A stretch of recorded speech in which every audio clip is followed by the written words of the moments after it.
سب سے پہلے آپ کو بتائیں گے اسلام آباد کے سیکٹر F8 میں نجی شاپنگ مال میں لگی آگ پر قابو پا لیا گیا ہے۔ عمارت میں کولنگ کا عمل جاری ہے۔ آگ شاپنگ مال کے چوتھے فلور پر فوڈ کورٹ میں لگی تھی۔ شاپنگ مال کی اونچائی کے باعث فائر بریگیڈ کو آگ پر قابو پانے میں دشواری کا سامنا رہا۔ نمائندہ جیو نیوز ایاز اکبر یوسفزئی نے جوائن کیا ہے۔ ایاز، اپڈیٹس کیا ہیں آپ کے پاس؟ دیکھیں جی، بالکل نجی مال میں جو آگ لگی تھی اس وقت قابو پا لیا گیا ہے اور اس آگ کو بجھانے میں تقریباً 2 سے 2.5 گھنٹے لگے ہیں، جس میں Pakistan navy, air force, rescue 112 اور دیگر اداروں نے جو ہے وہ مدد کی ہے آگ بجھانے میں۔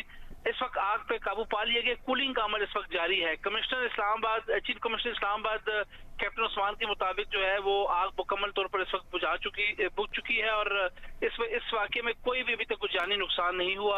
تمام لوگوں کو بحفاظت اسی وقت نکال لیا گیا تھا۔ یہ آگ جو ہے وہ چوتھے فلور پر فوڈ کورٹ میں لگی تھی، جس کی وجہ سے اس وقت وہاں پر، کیونکہ آج سنڈے کا دن تھا، اتوار کا دن تھا، کافی لوگ تھے، لیکن جیسی آگ لگی بر وقت جو ہے لوگوں کو وہاں سے نکال لیا گیا۔ اسی چوتھے فوڈ کورٹ کے اوپر جو ہے رہائشی اپارٹمنٹس تھے، ان کو یہ معلوم نہیں تھا کہ نیچے آگ لگی ہوئی ہے، لیکن بر وقت پھر ان کو بھی اطلاع دے دی گئی اور تمام رہائشی فلیٹس کے لوگوں کو بھی وہاں سے نکال لیا گیا تھا۔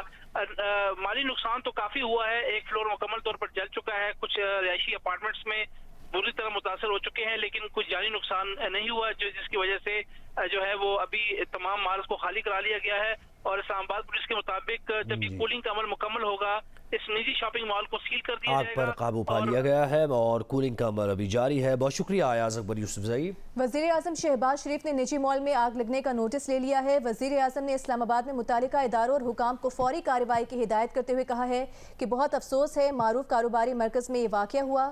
متاثرین کے مالی نقصانات پر افسوس اور ہمدردی ہے۔